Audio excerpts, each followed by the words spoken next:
Since the dawn of humanity, vast amounts of civilizations have arose across the globe, each with their own distinct culture, beliefs, and military. And while each one is integral to history and fascinating with their own regards, there have been a few that have gripped people's imaginations more than others. Some of these include ancient China, Egypt, the Mayans, and so forth. But perhaps the two that have mystified people the most are ancient Greece and Rome, whose histories were extremely entwined thanks to their geographical closeness. Through these two civilizations, the world saw many great inventions, people, and art. And at the same time, they in themselves saw a lot of the world, as both have roots that trace far back, with the Roman Empire starting out in 753 BC, while some think that ancient Greece has a history that extends to 3200 BC, with the Cycladic civilization. And along with being old, both achieved significant expansion too, which resulted in their presence being seen in Europe, Asia, and Africa. Naturally, this led them to encounter many things now lost to time, including these 6 long-gone animals. What's interesting about researching and presenting information on extinct animals in foregone periods is that you'll often run into claims from people contesting certain facts, because it goes against their own personal beliefs. This is especially the case if it has to do with topics like evolution, and if it's not the complete denial of such phenomena, it's often misinformation, where something is explained in a way to make it seem plausible from a particular point of view. And this isn't just a problem for science, but information overall, which is why I've started using Ground News, who is also the sponsor of today's video. Ground News is an app and website created by a former NASA engineer to improve access to objective news reporting. It basically gathers articles from across the world, but then gives you the context about each source's political leanings, their factual reliability, and their ownership, which helps you compare opinions to let you come to your own conclusions. To show you how this works, let's look at this story on a recent study that linked lower bat populations to greater infant mortality. More than 18 articles have been conveniently gathered to compare, and using Ground News I can spot the differences between each one.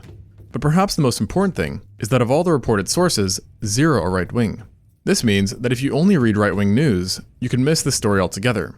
This is exactly why Ground News offers a blind spot feed to show readers stories from either end of the political spectrum that they might be missing based on algorithms out of their control. So if you're sick of always second-guessing the reliability of your news, I can't recommend trying Ground News enough. If you sign up through my link, you'll get 40% off the Vantage plan, which will get you access to every feature. And by subscribing, you're not only supporting an independent news platform that's working to make media more transparent, but you're also supporting my work. The first creature up is one that many civilizations encountered, but few chose to write about: the Auroch. Thankfully, the Romans and Greeks are one of the small handful who detailed their extensive history with the Auroch, which is considered to be the wild ancestor of domestic cattle, as well as one of the largest animals to have lived during the Holocene, with large adults regularly weighing over 1.5 tons. To go along with their body size, Aurochs had giant skulls and horns too, which were supported by powerful necks, giving them quite an intimidating appearance. Their personality, based on records, seems to have complemented this rough appearance as well, as they were described as highly aggressive animals, especially for a herbivore, that showed no mercy during gorings and would even kill their own kind during competition. To most, these would be enough reasons to steer clear of Aurochs, but to the Greeks and Romans, it only made them more interesting to hunt. And the hunting of Aurochs seems to have been widespread across both civilizations, with Auroch horns in particular being of extreme interest, which were used as hunting and drinking horns. Their powerful personas made them the perfect gift to notable individuals as well. And in the case of the Greeks, horns were routinely offered at temples, with Philip V of Macedon having given horns to the Temple of Hercules on multiple occasions. Romans, on the other hand, seem to have done less offerings to gods and heroes, and instead preferred to utilize the Auroch's might in venatios, a kind of sport in Roman arenas which involved the hunting of wild animals, where it proved to be a very economic choice given its wide range across Afro-Eurasia. Clearly, the Auroch got the short end of the stick when it came to its relations with humans, yet its prowess and size did lead to it gaining occasional upper hands, as demonstrated by a cup found in Vafio, Greece, which dated to the Mycenaean age. Its engravings depicted a hunting scene where an Auroch had turned onto the hunters themselves, flinging one of them to the ground while impaling the other with its giant horns. And while being the best example, this cup is not the only demonstration of Aurochs getting the last laugh, as they also far outsurvived the ancient Greeks and Romans, with the last known individuals only dying out 397 years ago in 1627 after a string of human overhunting and habitat loss led to an end to this tempered bovid. But the Auroch wouldn't be the only menacing animal to have encountered the Greco-Roman civilization. as during the ancient ages, Europe was still home to one of the mightiest predators around, the lion. Now, even though lions are still present on Earth, the ones seen in Europe are not, though what they were specifically is blurry, meaning we aren't sure if they were a local population of an extant subspecies or a distinct subspecies. Though, artistic impressions indicate that at the very least, they were a bit distinct in appearance, notably having less developed manes. Even the famed Roman author, Pliny the Elder, pointed out some differences, as in the 1st century he commented on how European lions were stronger and more robust than those found in Syria or Africa. And besides looks, their range was of course different too, with the European population being heavily concentrated in the southeastern part of the continent, especially ancient Greece, leading to lions and Greeks running into each other quite a bit. And it seems that most of these encounters were not peaceful ones, as old art often depicted humans taking down lions in grand hunts that stretched far back into Greek history, with one of the oldest examples coming from a Mycenaean dagger dating to 1500 BC that showed 4 individuals killing a lion. These hunts were especially popular among nobles, and even Alexander the Great got in on some of the action, as according to a 4th century BC mosaic. It wasn't all about hunting though, as historical accounts tell of the usage of these lions within special games. Most interestingly, the ancient Olympics, where humans were occasionally pitted against lions.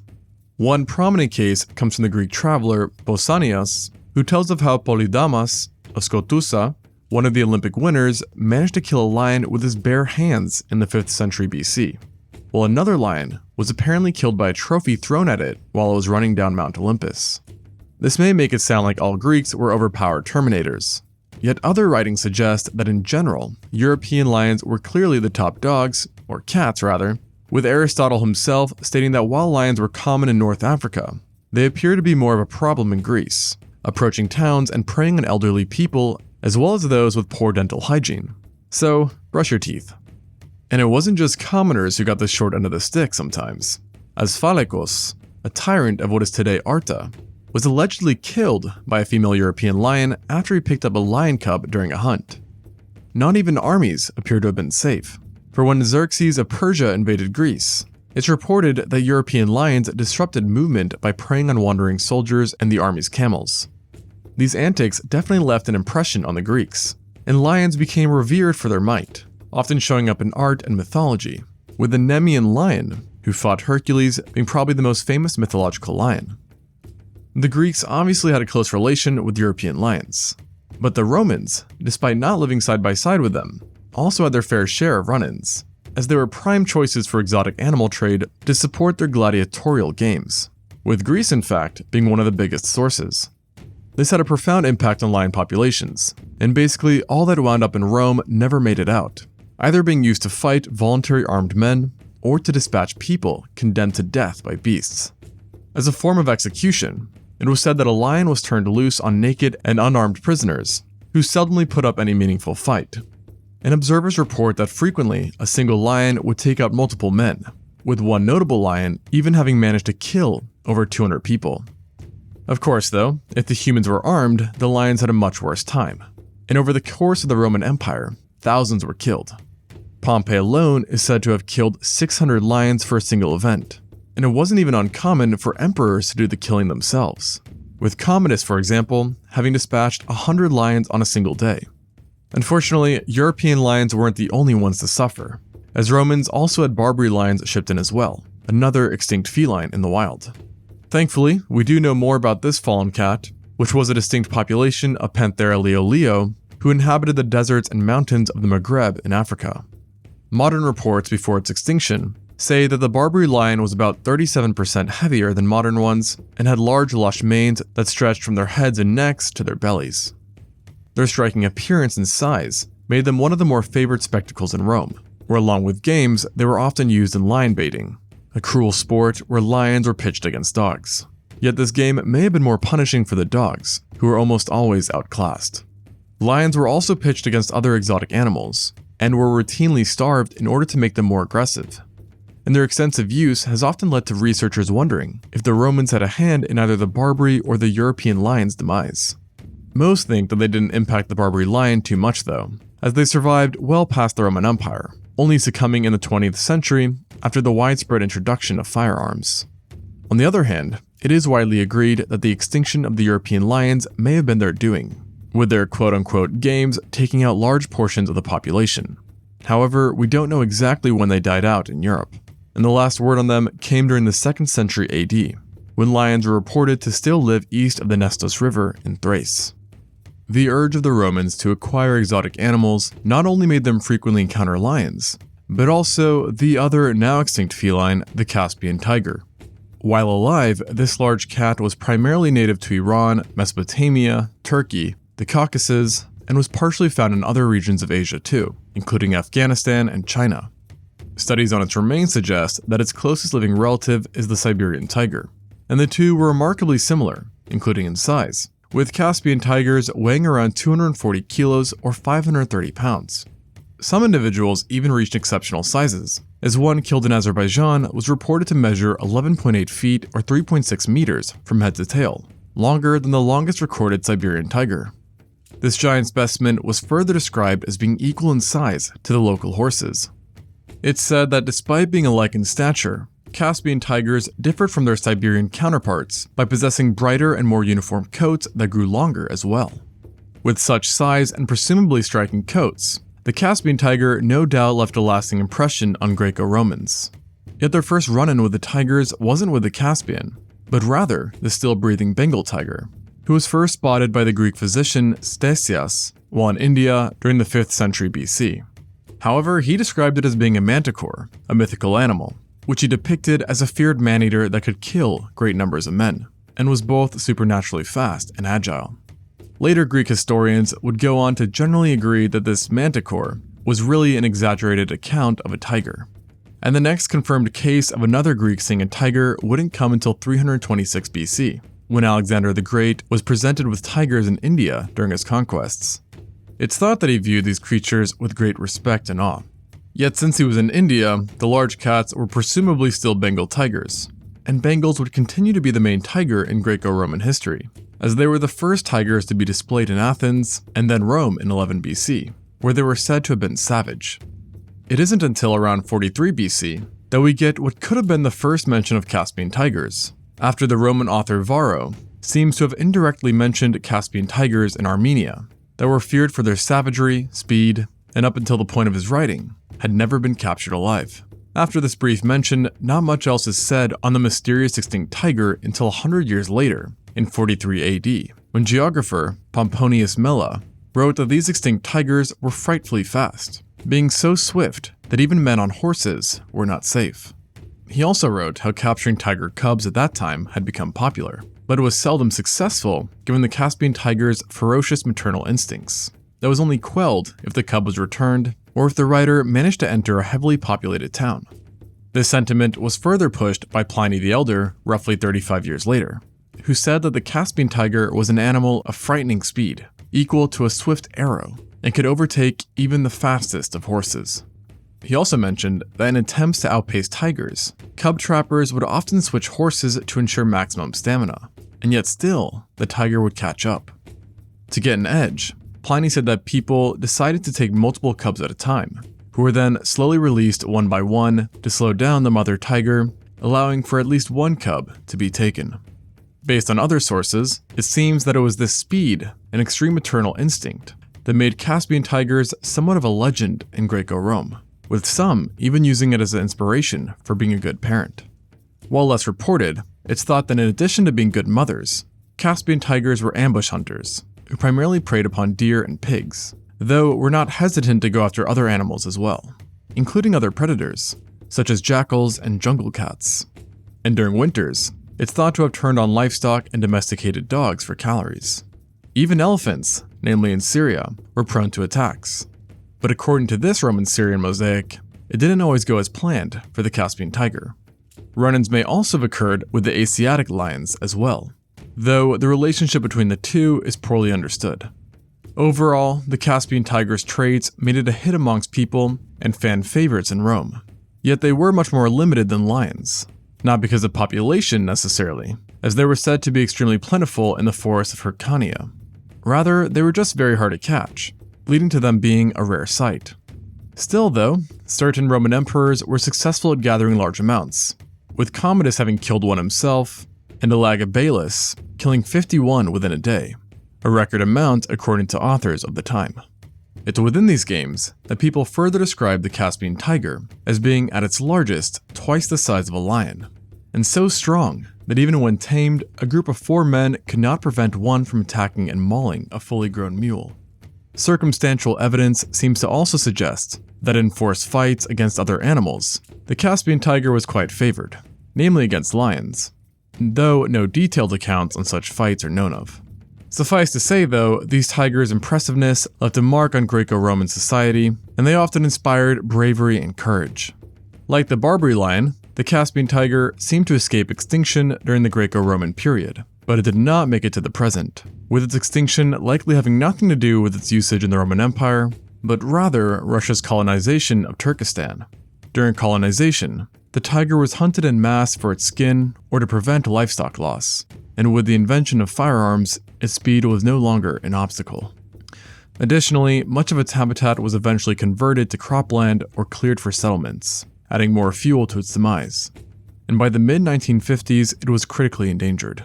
Then slowly from then to now, populations disappeared from their last strongholds, with the last sighting coming from Afghanistan's Laghman province in 1997, when it was reported that 2 Caspian tigers were captured. However, their fates are mysteriously unknown, and it's thought that the war in Afghanistan may have cleared out what little remained of the Caspian tiger.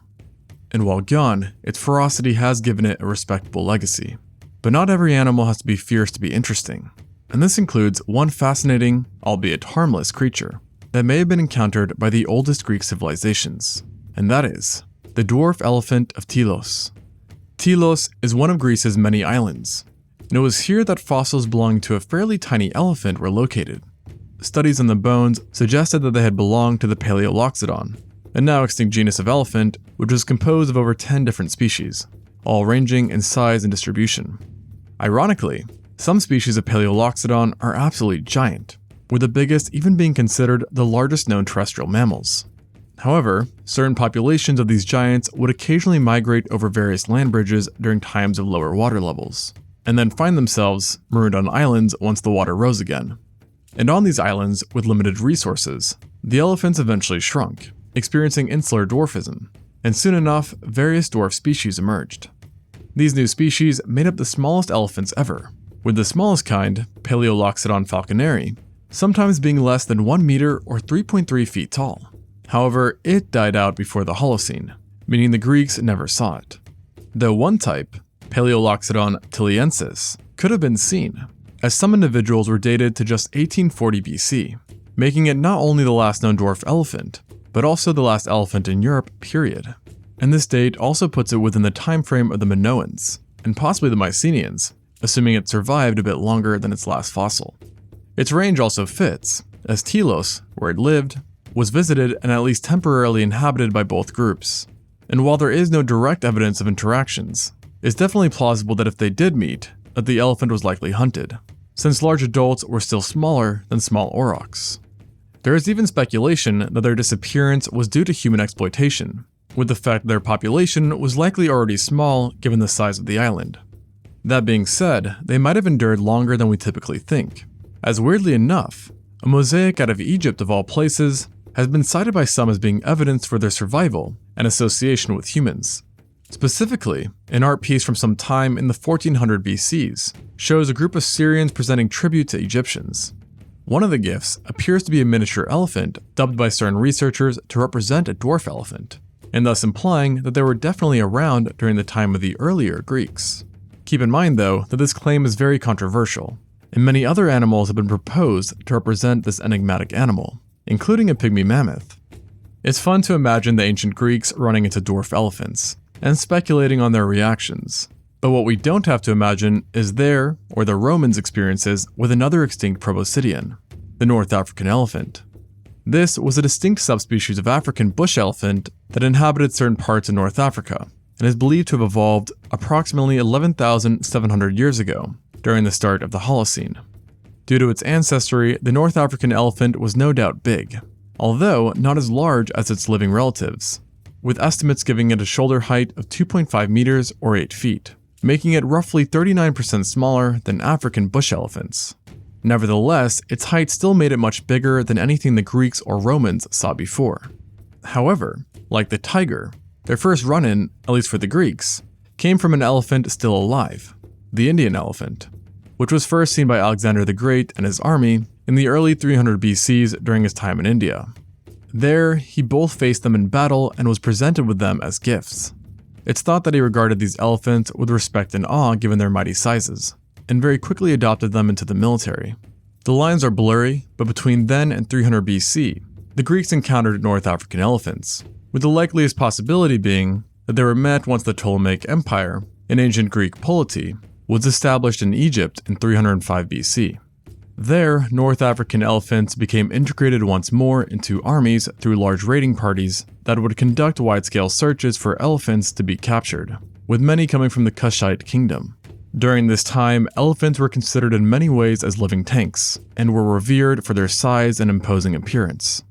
However, they were still described as being gentle, easy to tame, and highly intelligent, actually being likened to the intelligence of a human, or at least being the smartest non-human animal. Sadly, their seemingly friendly traits did not protect them from being exploited, and in 280 BC, North African elephants found themselves in mainland Greece, when 20 had been given to Pyrrhus of Epirus for his war against the Romans. This was an important moment in history, as it marked the first time elephants returned to Europe after originally having gone extinct there, and it also marked the first time Romans saw North African elephants, or any elephant for that matter. Historical accounts paint a disastrous meeting between the two, as the Greeks with their giant elephants defeated the Romans during the Battle of Heraclea, who were terrified by the quote, ugliness and sheer size of the elephants. Their horses too were frightened and fled before even engaging the elephants. It's also worth mentioning that the Romans described them as having a strange smell and were disturbed by their trumpeting sounds. With this defeat, whispers of elephants soon reached Rome, where they quickly mystified and became regarded as undefeatable giants. The army, however, was in some ways optimistic, as they held onto the belief that no animal, no matter its size, was superior to man in intelligence. Additionally, North African elephants had one crucial weakness, and that was their easily startled nature. And this was witnessed just 5 years later in another battle, where a single elephant that had been injured by a javelin panicked and caused the entire collapse of the Greeks' elephant unit, causing mayhem and their eventual defeat. In this loss, some were even captured and brought to Rome for a victory parade, where it is said that civilians watched the elephants with greater pleasure than anything before, as it made them seem more like animals instead of indestructible monsters. It wouldn't be long, though, until the Romans would again face this subspecies, as Carthage famously used war elephants against Rome, most of which were North African elephants. In fact, it's believed that all but one of the 37 elephants that crossed the Alps in 218 BC with Hannibal were of North African origin. Like the elephants before them, they had mixed success against Rome, but were eventually defeated thanks to their startled nature once more. After this point, the Roman Empire would slowly but surely use elephants themselves, and start to describe their behaviors more, stating they were fierce protectors of their own and had voracious appetites that were quelled by the use of their trunks to gather large amounts of leaves. They also made some presumably exaggerated claims, including that they could live for 300 years and only mated once in their lifetime.